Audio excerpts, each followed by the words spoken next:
But this morning I wanted to start with kind of just a reminder of where we have been the last few weeks as we have been taking a look at the ordinary, the normal, the everyday things of life. And we're looking at how those ordinary things can be liturgies. They can be practices that direct us towards God. That's their goal, that is their point, is to be things that direct us towards God. And they can be formal and they can be heavily ritualized types of things like what we do in worship. But they can also be informal and they can be very fluid in their practices. And in fact, more often than not, that's the way they are.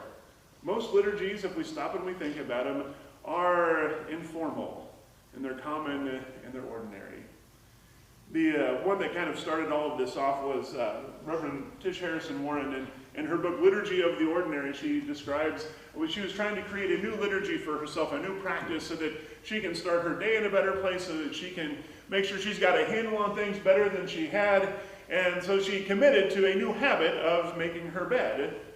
And the liturgy then was she would spend a few moments, and liturgies don't have to be time-consuming, but just spend a few moments paused after she finished on her bed to pray, to meditate, to reflect on the day and or what's been going on, and or even just to be simply in God's presence.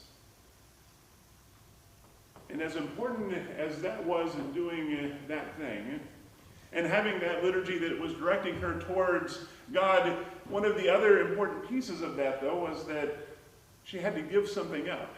Something that was like the opposite of that. Something that in its practice was taking her time and taking her away from where she knew she wanted to be, taking her away from God, so that she could give up that thing, so that she could focus on, for her, what was most important. And sometimes there's a lot that goes into that. And there's a lot of admissions that have to happen in order for us to know what those things are that we both want to do and that we want to or need to let go of. And so that's last week where we were talking about something just as ordinary as confession. Talking about the things that take us away from God, the things that are the antithesis of a liturgy. And we focus not on the big things, but on the normal, ordinary, everyday apocalypses. An apocalypse, we don't mean like the literal end of the world kind of apocalypse, but we're talking about the normal things that happen, the losing your keys, losing your wallet. Apocalypse here is not defined as big world-ending thing, but apocalypse is just uncovering or unveiling something. And in the process of this, what it does, these ordinary things that often happen to us is that they unveil or they uncover that we don't have nearly as much control over life as we think we do. That we are beholden to a lot of things. We don't ever really find that out until you've spent 10 minutes looking for your keys in some place where they aren't supposed to be, right? And if we aren't careful, then we get into that and we start that process of spiraling kind of out of control, not completely out of control, but our day gets interrupted, everything gets stuck out of whack, and then we've still got to be looking for them because we've still got to get someplace, and everything just seems to get out of our control. And if we aren't careful, we lose our direction to God, and more importantly, we lose control even in our own lives, even if only for a moment, but it is something that can have a big impact on us and on our day, and our practice of getting through that, of processing that, even of short-circuiting what happens in that moment, is just a regular practice of confession. Not because we necessarily have sin to confess, that's always good, but confession is more than just about sin, but it also includes the times when we need to admit and to understand, and also then to let go of the illusions of control that we think we have in life. In confession, we interrupt that spiral that is taking us away from where we should be. And in turn, we receive back the power that those things take from us. Because in confession, that works because we don't just confess that we don't actually have the power that we did, but we also hear the words of assurance that remind us that ultimately we are in God's control. And that unlike so many other things in our life, that being in his control doesn't mean that he is taking things from us, but that he is sharing that with us. He is sharing with us that power and that control that we otherwise can't have, so that we can be all that he created us to be. It is in the ordinary liturgies that we're nourished. Ordinary liturgies stand the test of time, and they're the things that we can count on, even if sometimes they feel rote, even if sometimes they feel boring, even if sometimes they feel like we're eating leftovers. That's where we can find ourselves. Now, for something seemingly completely different, anyone like beans? I mean, these were beans we made earlier this week. They were really tasty. I like beans. I like beans and chili. I like beans at Los Chimas. We stopped at a place called Fuzzy Tacos in Columbia yesterday. They were okay. They were decent beans. I like Hammond beans. These are a variation of cowboy beans, which really cowboy beans are they're beans that you cook for a really long time and then you put some sort of chili powder in them. We added bacon and onion to that, and it was really good. And what you don't see in there, there's a spaghetti squash on bottom in that. So this was even a healthy beans. And they were really good, even if I do say so myself. But you know the problem you have, though, when you have beans, especially if you start from dried beans that you have to soak and you put the whole bag in?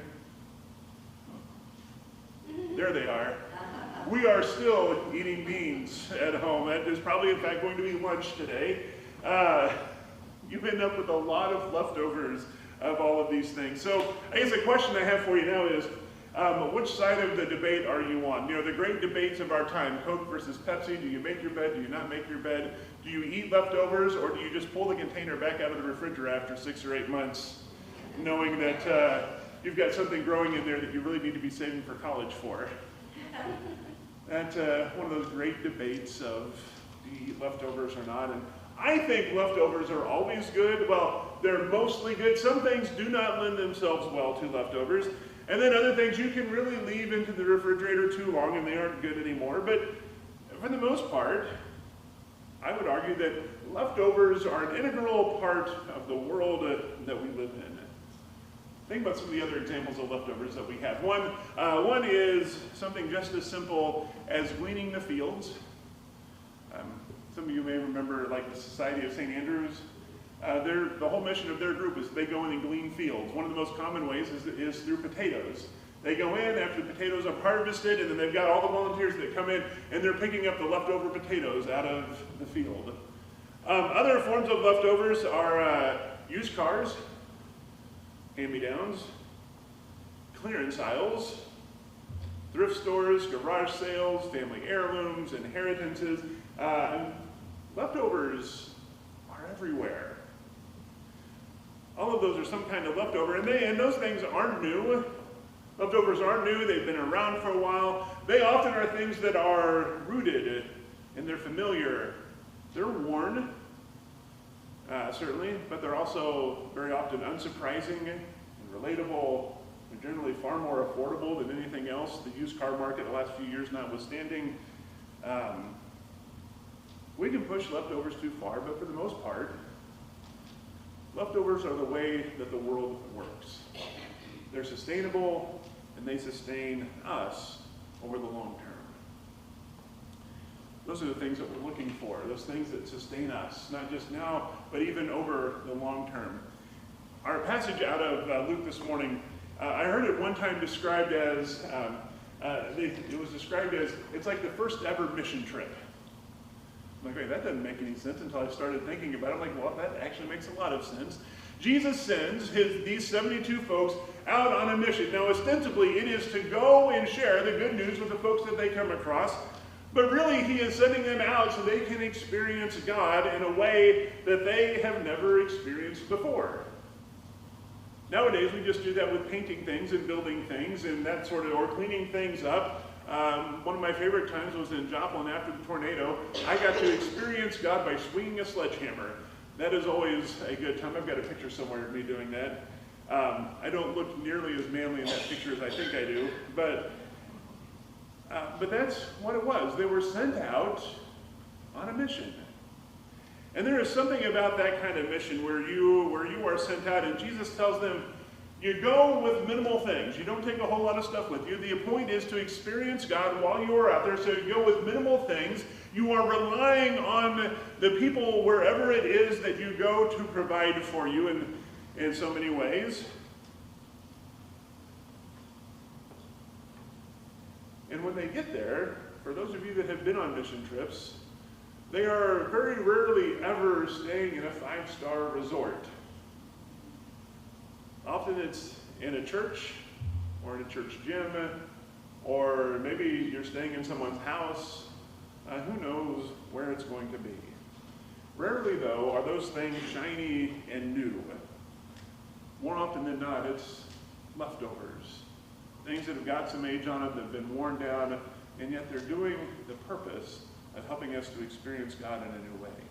Later on, Jesus will send the disciples out, but this time as missionaries. And he gives them a completely different set on that. There's a difference between being sent out as a missionary and being sent out on a mission trip. When he is sending them out as missionaries, basically, he tells them all of the things they need to take with them because their goal is different. They're not just there to experience God in this way. Their job is to go and to tell others about who he is. Our society is set up, though, to celebrate the new and the shiny. Even if so much of how the world works is all based on leftovers and things that we're kind of swapping around from place to place, the stories that we tell, most of the stories that get lifted up are new and shiny things. Now ask someone who is an early adopter of things, especially technology related, how well that works out for you sometimes, right? Because marketers have figured this out. They know that something new comes out, that's great. You're going to get a whole group of people that are going to run and they're going to buy it because it is brand new, it is the first one ever, and it is shiny, and they've got to have it. I resist that impulse on a regular basis to do that because they know that all they have to do is make some sort of minor adjustment to it. Most of the time it's not even major, and then put a 2.0 on there, and all of a sudden that nice shiny new thing that they've got is now dull and faded and old because now the new one is out, right? Or ask, anyone remember pets.com or booksamillion.com back in the day? Those were victims of the .com bubble. You know, for every story of a Facebook or a Google or a Microsoft or an Apple, the Apple story is even more fascinating than that. There are far more stories of those companies, those big, flashy, shiny tech companies that didn't make it and that they fell apart. The thing about going after the new and the shiny is that you can never be satisfied.